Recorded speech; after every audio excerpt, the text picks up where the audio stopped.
E a nossa sexta vitaminada, a gente vai falar sobre alimentos que ajudam a melhorar o funcionamento do nosso corpo. E a gente vai conversar aqui, vai contar com a ajuda da nutricionista Natasha Saldanha. Olha só, boa tarde, Natasha, tudo bem? Que prazer estar aqui hoje. A gente estava falando já com o doutor Lucídio, né? Eu nem antecipei essa questão dos alimentos, que eu sei que tem tudo a ver, né? Essa questão do nosso intestino preso com a nossa alimentação.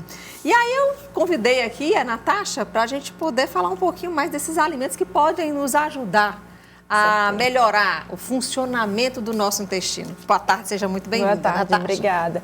Na verdade, assim, como já foi antecipado, a constipação ela tem várias causas, né? Mas sempre na rotina de consultório, das principais que a gente encontra é sim a má alimentação e a baixa ingestão de água, que eu acho que são os pontos principais. O primeiro deles, as pessoas têm muito o hábito do consumo excessivo de massas e geralmente são baixas em fibras. Então, tudo isso deixa esse funcionamento mais lento, consequentemente o bolo fecal também maior. Então, o processo de evacuação sempre mais difícil. Além disso, a baixa ingestão de água, como você mesmo falou, já é muito negligenciado. Então, quando a gente não tem água, essas fezes ficam ressecadas e isso gera um problema gigantesco. Eu me identifico com essa história de não tomar água, eu esqueço de beber água. Agora aqui na TV, que eu tô aqui sempre com a garrafinha do lado, para poder lembrar que eu tenho que tomar água ali, porque senão fica no ar-condicionado e você, gente... Doutora, Natasha, vamos levantar um pouquinho aqui, que eu vou te chamar aqui para a gente ir para a nossa tela, para a gente falar de alguns alimentos que podem nos ajudar. Você pode ficar aqui do ladinho, aqui, ó. Pronto, aqui você está em casa, viu? Fique à vontade. Obrigada. Olha só, a Natasha passou para a gente uma lista, gente, de alimentos que podem nos ajudar a melhorar o funcionamento do nosso intestino. Então, na tela, por favor, os alimentos aí pra gente seguir na ordem. Gente, o abacate, ele foi falado tanto. Todo especialista, eu não sabia que ele era tão importante assim. Acho que essa semana, né, produção, a gente falou do abacate várias vezes. O abacate, sim, antes ele não era tão bem visto, né? E hoje em dia, com todos os estudos, a gente já sabe quantos benefícios maravilhosos que ele tem. Em relação à constipação, o fato essencial dele, justamente, claro, o potencial das fibras, mas também a característica dele da gordura, que são gorduras de boa qualidade, que geralmente melhora toda a questão de perfil lipídico, colesterol, mas também para o funcionamento intestinal está associado como se ele fosse uma espécie de lubrificante. Então, facilita a saída das fezes.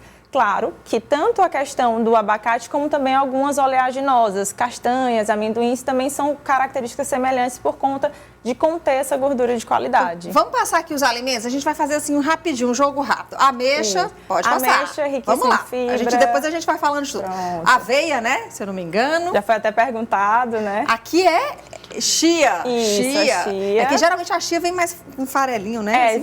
Tem a farinha e tem o grãozinho. Aqui é farelo de trigo, não é isso?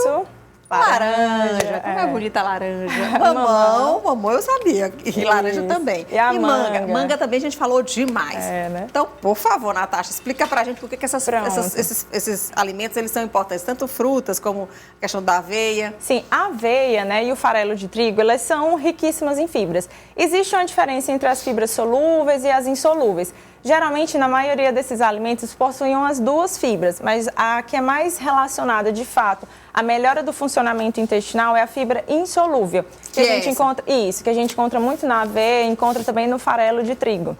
A questão do farelo de trigo, ela também é muito importante porque ela também é considerada um pré-biótico. O que seria isso? Que é isso? Os pré-bióticos, eles são exatamente a questão de alimentar as nossas bactérias benéficas. Nosso intestino, ele é colonizado por bactérias. Então, quanto mais a gente alimentar essas bactérias benéficas, melhor esse funcionamento intestinal. Ok. A questão da aveia, ela tem uma situação bem peculiar, porque muita gente, às vezes, no consultório me pergunta, mas qual é melhor? Farelo, farinha, né? Então, visando essa questão, de fato, da constipação, o farelo de aveia é uma opção melhor. Porque se a gente coloca... Como esse aqui não é melhor, então? Na verdade, se a gente colocar no ranking de primeiro, segundo e terceiro lugar, vamos se dizer assim, o farelo ele é melhor, porque o teor de fibras dele é maior. Então, visando essa questão... Gente, bem mais interessante. Olha, essa informação, ela serviu muito pra mim. Ultimamente eu como aveia. Não vou dizer que eu gosto, eu não gosto. Eu como mesmo porque eu preciso comer. E aí eu coloco num potinho, coloco 2 colheres de aveia e coloco leite. Aí eu, boto água para poder... remédio. Como se fosse remédio.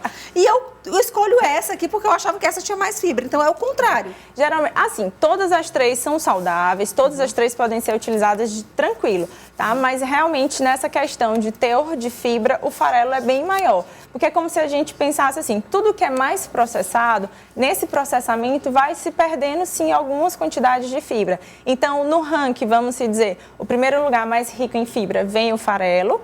O segundo vem o flocos, tá? E em terceiro, a farinha. Ela tem um teor menor de fibra pelo processamento dela. Mas as três dá sim para serem utilizadas, dependendo desse grau de constipação, a gente vai ajustando quantidades, aí dá tudo certo.